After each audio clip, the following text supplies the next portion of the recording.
여러분들 안녕하셨습니까? 우리 또 즐거운 안식일입니다. 네. 이승만 대통령이 박사학위를 받으려고 프린스턴 대학에서 공부를 하고 있을 때 상해 임시정부의 자금을 대기 위해서 백인 그때 사회의 미국 주류 사람들로 이루어진 후원회를 있었답니다. 근데 후원회 회장이 미국 분인데 하루는 와서 자기 사위를 소개해 주겠다고, 이 사위는 누구냐면 육사를 졸업한 소령이었어요. 그래서 만났는데 그의 이름이 바로 메가더입니다. 그래서 그분하고 친분을 사귀었다가 이제 한국에 들어오게 되셨는데 유교가 터졌습니다. 정말 남침을 당하고 아무것도 없는 혼란한 가운데서 이승만 대통령이 그때 그 장군을 생각하고 전화를 걸었어요. 그래서 우리가 지금 어려운 형편이 있으니까 와서 좀 도와달라. 그래서 메가더 장군이 한국을 나와서 사병하고 지냈던 그 대화를 잠깐 보도록 하겠습니다. 메가더 장군이 전선인 안양 방어 진지를 시찰할 적에 한 젊은 사병이 참호를 지키고 있었습니다. 장군, 귀관은 어느 때까지 그 자리를 지키겠는가? 사병, 후퇴 명령이 있을 때까지 지키겠습니다. 장군, 후퇴 명령이 없으면 어쩌겠는가? 사병, 죽을 때까지 자리를 지키겠습니다. 장군, 미국이 도와줄 것이 무엇인가? 사병, 무기를 도와주십시오. 총도 구식총인데다가 실탄도 없습니다. 메가더 사령관은 무명의 사병과 이런 대화를 나눈 후에 말했습니다. 장군, 이런 젊은이들이 있는 나라는 도와줘야 한다. 그리고서 그 자리에서 인천 상륙 작전을 구상하기 시작하였다 합니다. 여러분들은 죽을 자리가 어디입니까? 내가 지켜야 될, 죽을 때까지 지켜야 할 자리가 어디입니까? 오늘 여러분 가정 공부하면서 그 자리를 한번 생각해 보시길 바랍니다. 오늘 우리 공부는 우리 마지막입니다. 최종적인 쉼. 여태까지 우리 쉼에 대해서 쭉 공부해 왔는데 최종적인 쉼은 어디입니까? 네, 우리 하늘나라입니다. 오늘 우리 기억절 참 좋은 기억절에 우리 다 같이 우리 좀 암송해 봅시다. 시작. 기록된 바 하나님이 자기를 사랑하는 자들을 위하여 예비하신 모든 것은 눈으로 보지 못하고 귀로 듣지 못하고 사람의 마음으로 생각하지도 못하였다 한과 같으니라. 고린도전서 2장 9절. 이 말씀을 기록한 사람은 누군가요? 바울입니다. 이 말을 이렇게 기록하기 위해서는 그 사람은 이것을 가봤다는 얘기예요. 가봤기 때문에 그것이 도저히 표현할 수가 없다는 얘기예요. 우리 아무리 봐도 여러분 그것이 다 표현할 수가 없습니다. 우리가 갈 장소가 그런 장소입니다. 자, 서론에 있는 말씀인데 좋은 말씀인데 읽어보겠습니다. 그 전에 우리는 범세계적인 차원의 불확실성과 우리 자신의 알 수 없는 미래라는 엄연한 현실을 맞이하고 있다. 우리는 이번 주 교화를 통해 어떻게 예수님 안에서 쉼을 누릴 수 있는지 살펴볼 것이다.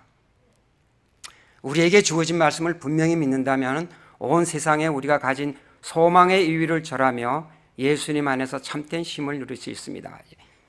여러분 이 말씀은 동의하죠? 지금 우리가 그런 세상에 살고 있죠. 이 팬데믹으로 얼마나 많은 사람들 수백만 명이 옆에서 쓰러져요. 정말 아비규환이에요. 이런 데서 우리가 어떻게 쉼을 유지하고 살 수가 있겠어요? 도무지 쉬운 일이 아닙니다. 그죠? 그러나 오늘 교과는 그 방법을 가르쳐 주고 있습니다. 이 방법을 여러분이 잘 숙독하셨다가 우리 생애에 꼭 사용이 됐으면 좋겠습니다. 하나님께서는 괴로운 마음으로 바위섬에 갇혀있던 요한에게 앞으로 일어날 일들과 새 하늘과 새 땅에 관한 환상을 보여주심으로 평안한 쉼을 허락하셨다. 여러분, 이 요한도 갇혀 있었어요. 요나가 뱃속에 갇혀 있은 거나 이 요한이 바위섬에 갇혀 있었어요. 이 갇혀있는 데서 그 답답한 심정, 자기가 아무것도 할 수 없는 그때에 하나님께서는 그에게 쉼을 제공하셨다는 이 놀라운 사실이에요. 우리 인간은 자기가 아무것도 할 수가 없을 때 그 순간이 바로 하나님께서 활동할 수 있는 순간이라는 건 잊지 마시기 바랍니다. 내가 희망이 없고 도무지 아무것도 할 수 없는 그 순간, 고래 뱃속에서 하나님을 만나고 하나님의 보호자 앞에 섰다는 이 사실 잊지 마시길 바랍니다. 우리에게 아무리 어떤 절망이 오더라도 그때가 바로 하나님을 만날 수 있는 순간이라는 것은 이 성경은 우리에게 그 역사를 가르치고 있어요. 자, 우리 계시록 1장 15절 17절에 이 요한의 이제 모습이 나옵니다. 그의 발은 풀무에 단련한 빛난 주석 같고 그의 음성은 많은 물소리 같으며 그 오른손에 7별이 있고 그 입에서 좌우에 날성검이 나오고 그 얼굴은 해가 힘있게 비치는 것 같더라. 여러분, 이게 상상이 가요? 이 요한이 하나님 보좌 앞에 선 모습이에요. 그럴 때 하나님의 입에서 나오는 말을 표현한 거 보세요.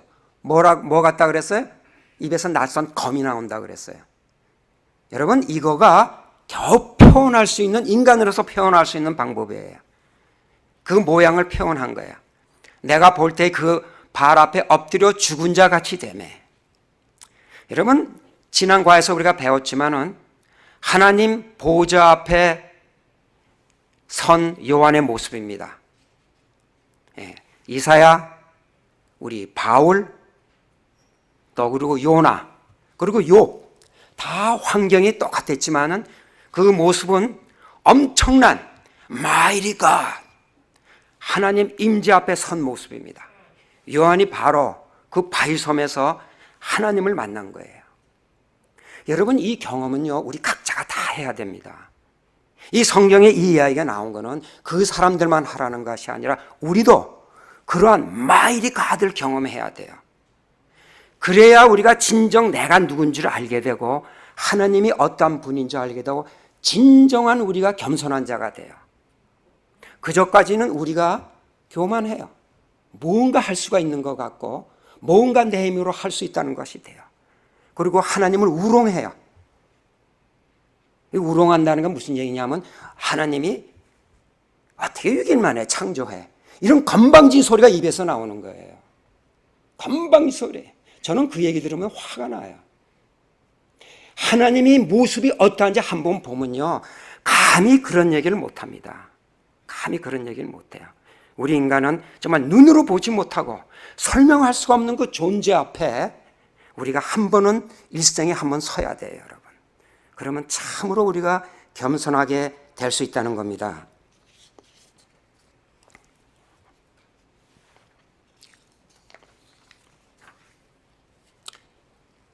이 우주적 투쟁에서 우리는 단순한 구경꾼이 아니다. 우리는 복음을 세상 끝까지 전파하는 적극적인 참여자가 될 터인데 그 말은 우리 역시 방해를 받을 것이란 뜻이기도 하다.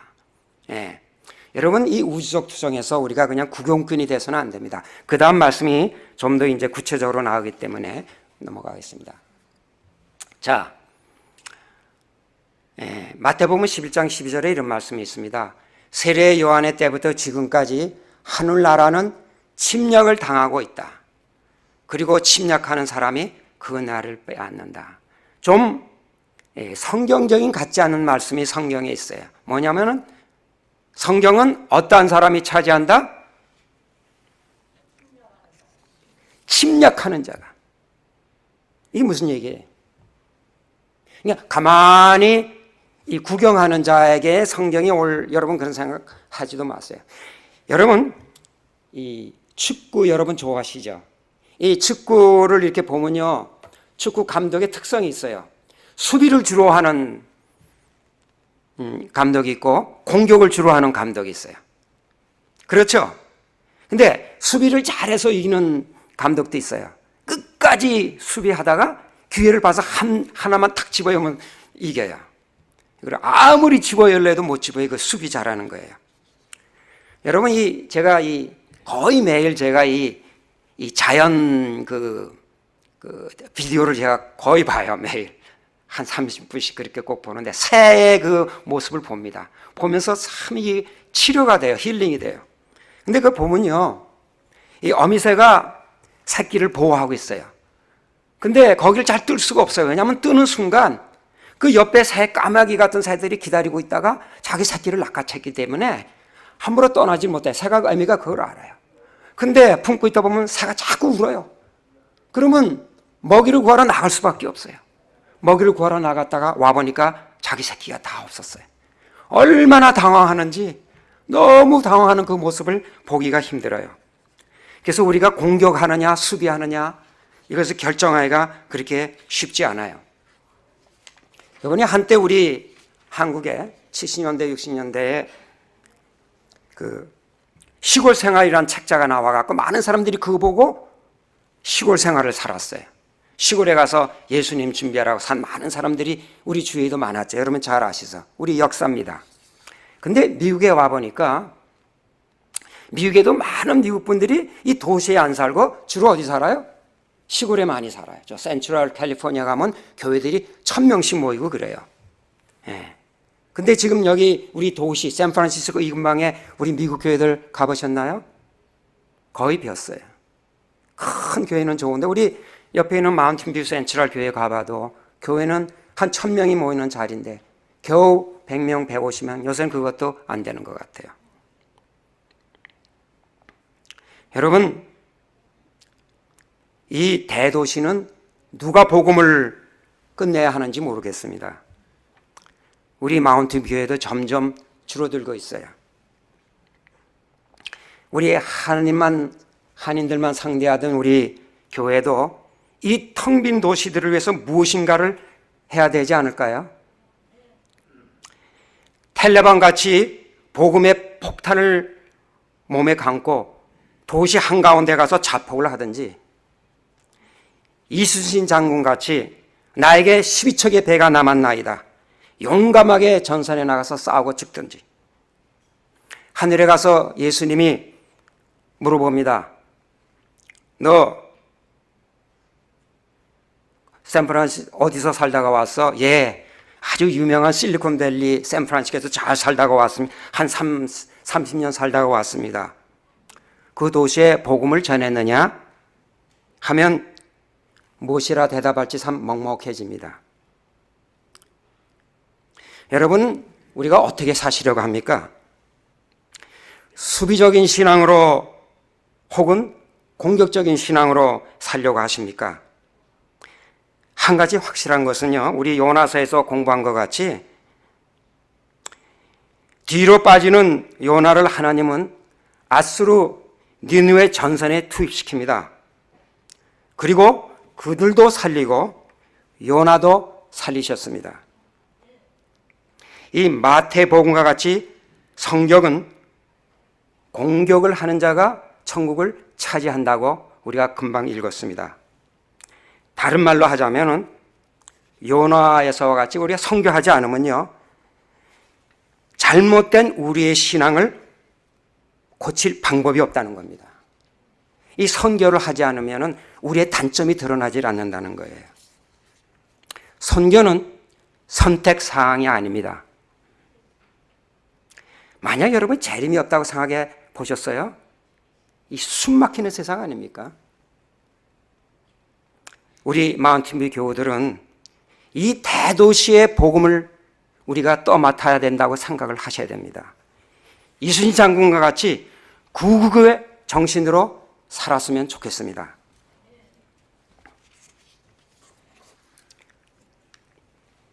이 과정책에 참 이런 말씀이 있어요. 182페이지에 마지막 사건들은 예정대로 일어날 거야. 일어날 일들이 일어나게 두는 것 말고 뭐 할 수 있겠어? 우리가 내가 뭘 할 수 있어? 나 혼자 나선다고 뭐가 달라지겠어? 라는 식의 태도를 보게 된다. 상당히 심각한 얘기예요, 그죠? 여러분들은 어떻게 생각하고 계세요? 나만 잘 믿으면 되지. 여러분, 왜 이런 생각이 드는지 아세요? 그 이유가 뭔지 아세요? 생각해 보셨어요? 이런 얘기하면 좀 오해하실 분이 있지만은 바로 믿음으로 말면 의라는 그 원리 때문에 많은 분들이 그렇게 생각을 한다고 저는 생각합니다. 믿음으로 말미암은 의는 망고의 진리입니다. 틀린 것이 하나도 없어요. 그러나 그거는 구원받는 원리를 설명한 거예요. 어떤 원리를 알고 이해한다 그래서 그것이 우리를 행동으로 옮겨주지는 않아요. 지동설이 망고의 진리입니다. 지구가 돈다는 건 망고의 진리예요. 이제는 그거 반대할 사람 없어요. 근데 만날 지동설을 안다 그래서 그것만 주장하고 아무것도 안 하고 있다면 그 사람 그 제대로 사는 겁니까? 이 자동차의 원리는 내연기관이에요. 압축, 흡입, 압축, 그 다음에 폭발, 그 다음에 또 배출. 이것을 잘 이해한다 그래서 자동차가 가는 원리를 잘 이해한다 그래서 자동차는 운전하지 아니하고 즐기지 않고 봉사하지 않고 그러면 그 사람이 사는 겁니까? 믿음으로 말미암는 의가 그거예요. 그걸 이해했다 그래서 so what? 원리를 이해했다고 해서 모든 거 다 끝난 것처럼 우리가 생활을 한다면 이게 문제예요. 오늘날 일반 개신교가 이것 때문에 엄청난 지금 딜레마에 빠져 있다는 거 여러분 아세요? 이 은혜주의 때문에 큰 교회들이 큰 문제가 봉착이 돼서 깨인 목사님들을 이것을 깨기 위해서 얼마나 노력하는지 몰라요. 그래서 경건주의로 돌아가고 해서 많은 목사들이 좀 애쓰고 있어요. 그러나 제가 보기에는 그들에게는 해답이 없습니다. 왜? 계명을 다 무시해버렸기 때문에 할 방법이 없어요. 경건할 방법이 없어요. 이 은혜주의가 왜 문제가 되는 줄 아세요, 여러분? 큰 그 10,000명씩 모이는 교회 설문조사를 했어요. 교인들이 많은 문제를 설문조사했더니 그 문제 중에 40%가 뭔지 아세요? 이게 통계로 나온 거예요. affair. 교회에 나온 교인들하고 서로 부인 바꾸고 이렇게 해서 시장가가고 하는 것이 수두룩한 거예요. 놀란 거예요, 이 사람들이. 그래서 늘 와서는 뭐냐면은 하나님 용서해달라는 얘기는 안 하고 제가 죄인입니다. 회개할 생각 안 하고 은혜주의로 그거를 구원받을 생각만 하는 거예요. 목사님들이 깜짝 놀랐어요. 이게 은혜주의의 폐단이에요. 망고의 진리지만 사단은 이것을 가지고 진리를 가지고 우리를 많은 사람들을 악에 빠진다는 걸 여러분 기억하시기 바랍니다. 원리를 이해하는 것이 구원을 주는 게 아닙니다, 여러분. 그건 구원 주는 원리예요. 내가 구원 얻으신 보답해야지. 보상심리. 여러분 이거 그럴듯하지만은 이거 같이 사단의 프레임이 잘못된 게 없습니다. 우리가 보상해서 뭐를 하겠다 구원해. 조금이라도 내 힘으로 뭐를 하겠다는 이 생각은 잘못된 생각입니다, 여러분. 여러분 잘 우리가 구분해야 됩니다. 이것을 정가의 보도처럼은 휘둘리고 내가 아무것도 하지 않는다면은 우리는 큰 사단의 프레임에 빠져 있다는 것을 여러분 생각해 보시기 바랍니다. 너희가 나를 사랑하면 이것이 동기가 돼야 돼요. 우리의 움직이는 동기는 사랑입니다, 여러분. 그것이 우리에게 에너지, 힘을 줘요. 제가 저번에 전전한식이라 얘기했던 것처럼 박세리를 움직이는 동기는 내가 세상에서 1등이 되겠다 그랬으면 1등이 못 됐을 거예요. 그의 움직이는 동기는 뭐였어요? 아버지에 대한 사랑이에요. 그가 그를 위대한 선수로 만든 거예요. 사랑이에요, 여러분. 비록 그것이 우리의 신앙의 사랑하고 똑같이 비교될 수는 없지만 그러한 형태라 이 말입니다. 아버지에 대한 사랑이 자극해서 그게 동기가 돼야 돼요. 사랑이 우리의 움직이는 동기가 돼야 돼요. 이론이 아닙니다, 여러분. 우리가 얼마나 잘못되어 있는지 몰라요. 이론이 아니에요. 여기 마태복음 14장 세천사 기별의 마지막 절입니다. 짐승과 그의 우상에게 경배하고 그 이름의 표를 받는 자는 누구든지 밤낮 쉼을 얻지 못하리라 하더라. 오늘 우리 조금 늦게 끝나겠습니다. 우리 기억절이 있었기 때문에 미리 양해가 됐으니까 이렇게 이해하시기 바랍니다. 조금 늦게 끝나겠습니다. 그 다음에 12절 이게 마지막입니다. 성도들의 인내가 여기 있나니 저희는 하나님의 계명과 예수 믿음을 지키는 자니라. 여러분 11절이 마지막에 하면서 밤낮 쉼을 얻지 못하. 어떤 사람들이 밤낮 쉼을 얻지 못합니까? 어떤 자들이요? 예, 지금 우상에게 경배하는 사람, 하나님을 섬기지 않는 많은 사람들이 결국은 쉼을 얻지 못해요. 여러분, 뭐 베케이션 가서 좋은 시간 가졌다고 그래서 쉼이 아니에요. 참 쉼을 얻지 못해요. 자, 그러면 12절에 그 대답이 있을 거 아니에요. 성도들의 인내가 여기 있나니 저희는 하나님의 계명과 예수 믿음을 지키는 자니라. 자, 여기 두 무리가 있어요. 그죠? 쉼을 얻지 못하는 무리 있고, 여기는 성도들이 있어요. 저희는 어떤 사람들이에요? 예? 하나님의 계명과 예수 믿음을 지키는 자니라 그랬어요. 그러면 여기 설명은 안 했지만 여기 행간은 우리가 읽을 수가 있죠. 아, 여기 참심을 얻지 못하면은, 그러면 참심을 얻는 사람은 어떤 사람들이에요? 하나님의 계명과 예수 믿음을 지키는 자예요. 어떻게 하나님의 계명과 예수 믿음을 지키면은 쉼을 얻을 수가 있죠? 이게 방법이에요, 여러분. 이걸 우리가 완전히 숙독으로 해야 돼. 그래야 우리가 참 쉼을 얻을 수가 있습니다. 이게 쉽게 설명하자면 이래요. 여러분, 이 전화기 있죠? 이 전화기는 두 개로 구성이 되어 있어요. 이 하드웨어, 이 물건, 하드웨어. 그 다음에 이 안에는 뭐가 있어요? 우리 앱이라 그러죠. 이게 소프트웨어예요. 그게 작동이 돼야 이 전화기가 제대로 움직여요. 이 소프트웨어가 없이 이것만 덩그러니 있으면 이거 아무 가치가 없어요. 이해가 됩니까? 마찬가지예요, 여러분. 이 계명은 하나의 하드웨어, 하나의 제도예요, 제도. 하나님께서 만든 제도예요. 쉼을 위해서 만든 제도란 말입니다. 그럼 여기에 소프트웨어가 뭐가 해당됩니까? 예수 믿음이에요. 그래서 이 제도, 하나님께서 만든 안식일 제도, 그 하드웨어에 우리 예수 믿음이 합해져야 완전한 완제품이 되는 거예요. 그래서 우리에게는 하나님의 계명과 예수 믿음이 둘이 필요한 거예요. 이제 이해를 위해서 예를 그렇게 들은 거예요. 아시겠어요? 그러니까 이건 불가분해 본 거는 거예요. 이걸 자꾸 갈라놓는 분들이 있어요. 계명은 필요 없고 믿음만 있으면 된다고 많은 분들이 이렇게 얘기해요. 여러분, 거기 속지 마세요. 속지 마세요. 이 두 가지가 필요해요. 하나님의 계명을 통해서 우리가 배웠지만 안식일 제도가 얼마나 필요해요. 안식일 제도를 통해서 우리가 쉼을 어떻게 갖는가를 제도를 만들어 놓으셨어요. 그러면 우리 예수 믿음은 뭐냐? 여러분, 예수 믿음, 이거 지금 두 갈래로 보통 얘기해요. 예수를 믿는 믿음, 예수가 가진 믿음. 아직까지 신학적으로 서로들 이제 어느 것이 옳으냐 그러냐 지금 그러고 있어요. 근데 저는 그 둘 다 만족하지 못해요. 저는 이거가 더 본질에 가깝다고 그래. 예수로 인한, 예수 때문에 생긴 믿음, 그것이 더 본질에 맞는다고 저는 생각이 돼요. 왜냐하면 예수의 죽음 때문에 제가 어떻게 되냐면 거듭나게 됐어요. 그래서 새로 태어나게 돼서 하나님과의 새로운 사랑의 관계를 맺게 돼요. 이게 바로 그 관계를 얘기하는 게, 예수 믿음이 바로 사랑이에요. 그래서 이 사랑과 이 제도가 합쳐질 때 우리가 참심을 얻을 수 있어요. 그거의 12절이. 참심을 얻으려면 뭐가 있어야 돼요? 하나님의 계명과 예수 믿음. 우리는 얼마나 좋은 복음을 가지고 있습니다. 여러분, 이런 거요, 가르치는 교회가 없어요, 여러분. 이걸 우리 그냥 귀로 듣고 있는 게 아니라 우리가 이것을 배우고 연습해서 숙독을 해야 돼요.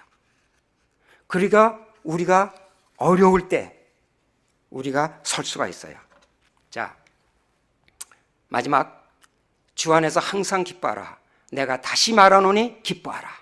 결국은 우리가 이 복잡한 세상에서도 우리가 어떻게 할 수 있어요? 기뻐할 수 있다는 겁니다. 항상 기뻐할 수 있어요. 여러분, 이건 대단한 겁니다. 자, 우리 가정책 있는 말씀을 읽고 하겠습니다. 이 구절은 바로 쉼, 평화, 그리고 사랑의 안목으로는 감히 알 수 없는 지금의 삶을 뛰어넘는 압도적인 희망을 말한다. 여러분, 이거 주 안에서 우리가 항상 기뻐할 수 있다는 것은 이건 대단한 거예요. 압도적인 희망이에요. 여러분, 우리가 이 험악한 서론에 그랬죠. 이 세상 정말 아비규환입니다. 그런 가운데서 우리는 어떻게 할 수가 있다? 우리가 어떻게 할 수 있다? 항상 기뻐할 수 있다는 거예요. 이것은 우리의 현재 상황이 어떻든지 간에 우리가 하나님의 사랑과 희생에 머물러 있기로 선택한다면, 선택에 저절로 오는 게 아니에요. 우리가 그렇게 하기로 불구하고, 비록 내가 어려운 환경에 있지만 그걸 불구하고 우리는 그러한 기쁨을 우리가 선택할 수 있다는 거예요. 그리고 우리는 평안을 누릴 수 있다는 거예요. 그 일을 위해서 하나님께서 우리의 안식일 제도, 쉼의 제도를 우리에게 주셨어요. 이거 얼마나 큰 우리의 축복입니까? 예. 자, 끝나도록 하겠습니다. 예수께서 오셔서 당신의 자녀를 구원하고 그들의 불멸의 몸으로 변화시키실 때가 조금밖에 남지 않았다. 무덤들은 열릴 것이며 죽은 자들이 다음과 같은 승전가를 부르면서 나올 것이다. 사망아 너의 쏘는 것이 어디 있느냐? 사망아 너의 이기는 것이 어디 있느냐? 아멘. 여러분, 우리는 정말 지난 1년 동안 많은 사랑하는 식구들을 잃었어요. 그러나 우리는 희망이 있어요. 사망은 우리에게 적이 되지 않습니다. 사망은 우리에게 적이 되십니다. 우리가 희망을 가질 수가 있습니다. 자, 마지막을 이제 결론으로 우리가 참 힘을 얻을 수 있고 우리가 기쁨을 가질 수 있는 것은 어떻게 해야 되겠습니까? 우리가 받은 믿음을 가져야 돼요. 그리고 하나님과의 바른 관계를, 바로 그 사랑을 가지게 될 때 참 쉼을 가질 수 있다는 겁니다. 이것을 우리 고린도전서 10장의 말로 정리를 해서 끝나도록 하겠습니다. 고린도전서 10장 유명한 게 뭡니까? 마지막에 믿음, 소망, 사랑은 항상 있을 것인데 그 중에 제일은 사랑이라. 여러분, 이게 무슨 맛일까요? 우린 보통 통상적으로 믿음을 오래 믿으면 그 다음에 믿음이 높아져서 우리가 사랑할 수 있다, 보통 이렇게 생각을 합니다. 여러분, 그거 그렇게 틀린 얘기는 하지만은 맞는 얘기가 아닙니다. 여러분, 믿음이 생겨서 우리가 노력해서 사랑이 생기는 게 아니라 사랑이 먼저입니다. 여러분, 바울이 그 얘기를 하는 거라고 저는 생각합니다. 왜 사랑이 먼저예요?